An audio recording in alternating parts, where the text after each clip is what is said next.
17 executives. That's how many ADHD executives I've coached who thought they were the only one at their level dealing with this. Every single one believed they were alone. Every single one was wrong. Finding your peers, other ADHD executives who truly get it, isn't just nice to have, it's essential for sustainable success. There's a cruel paradox in executive leadership with ADHD. The higher you rise, the fewer people understand your reality.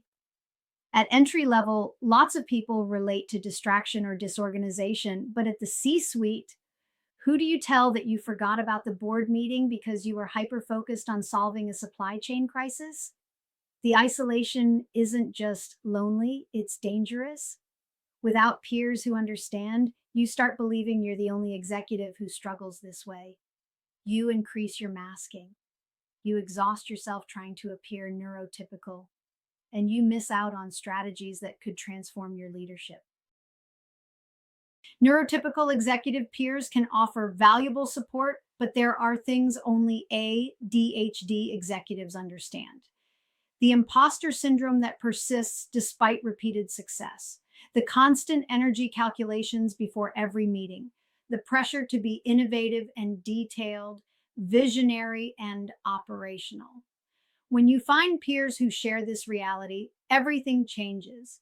Not because they have all the answers, but because they have the same questions.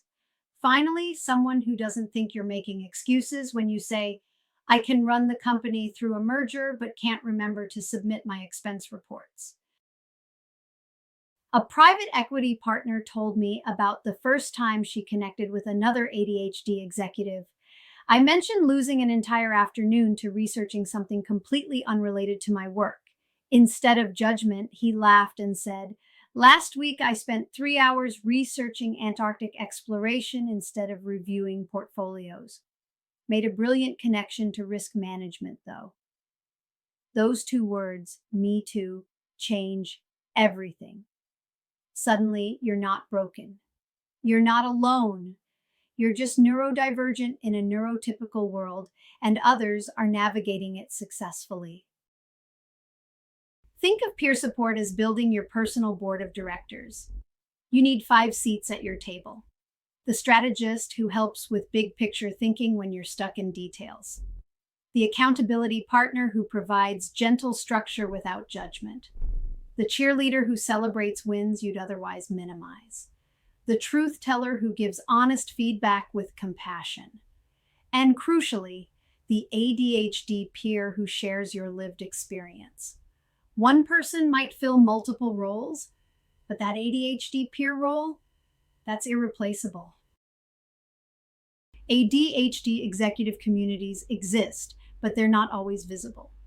Professional organizations like CHADD and ADDA have executive chapters. Executive coaching groups often attract neurodivergent leaders. Industry-specific networks might have informal ADHD subgroups. LinkedIn has professional ADHD groups with thousands of senior leaders. Mastermind groups and conferences create natural connection points. The key is knowing these communities exist.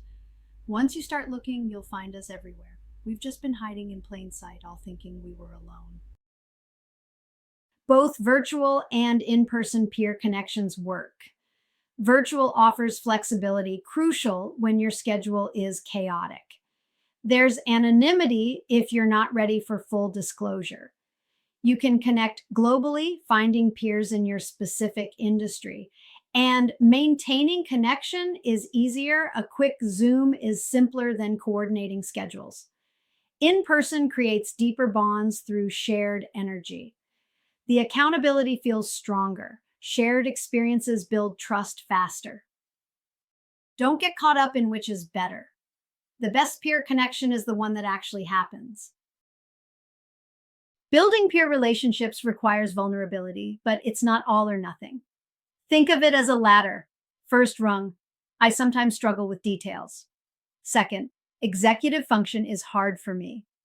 Third, I have ADHD. Fourth, here's what I really need help with. Top rung, This is my full story. You can stop at any rung, even staying at rung 2. Discussing executive function without the ADHD label can create meaningful peer connections. The point is to find others who understand your experience, whatever language you use to describe it. Peer relationships aren't one-way streets. Yes, you receive understanding, strategies, validation, and hope, but you also give tremendously valuable insights. Your crisis management stories inspire others. Your innovation approaches teach new possibilities. Your very existence proves success is possible. A Fortune 500 CEO with ADHD told me, "I thought I was joining a peer group to get help. I discovered I had as much to offer as I had to gain. My struggles were someone else's roadmap." You don't need a vast network of ADHD peers. You need 3 to 5 real connections. People you can text at midnight with, "Is this rejection sensitivity or is this actually a problem?" People who celebrate your wins and normalize your struggles. 3 peers who truly get it are worth more than 30 surface level professional contacts. Focus on depth, not breadth. ADHD makes maintaining relationships challenging, so build systems. Calendar recurring touchpoints, monthly coffee, quarterly calls. Use voice notes instead of trying to write perfect emails. Walking phone calls combine movement with connection. Shared documents track accountability commitments. Celebration rituals ensure wins get acknowledged. Don't rely on remembering to reach out. Systematize connection like any other critical business process. Start with 1. Identify which type of peer you need most right now. Send 1 message or request 1 introduction. Set up 1 recurring touch point. You might be thinking, "I don't have time for peer relationships," but isolation takes more energy than connection. The right peers don't drain you, they recharge you. You're not the only ADHD executive navigating this path. There are more of us than you think, all looking for connection, all thinking we're alone.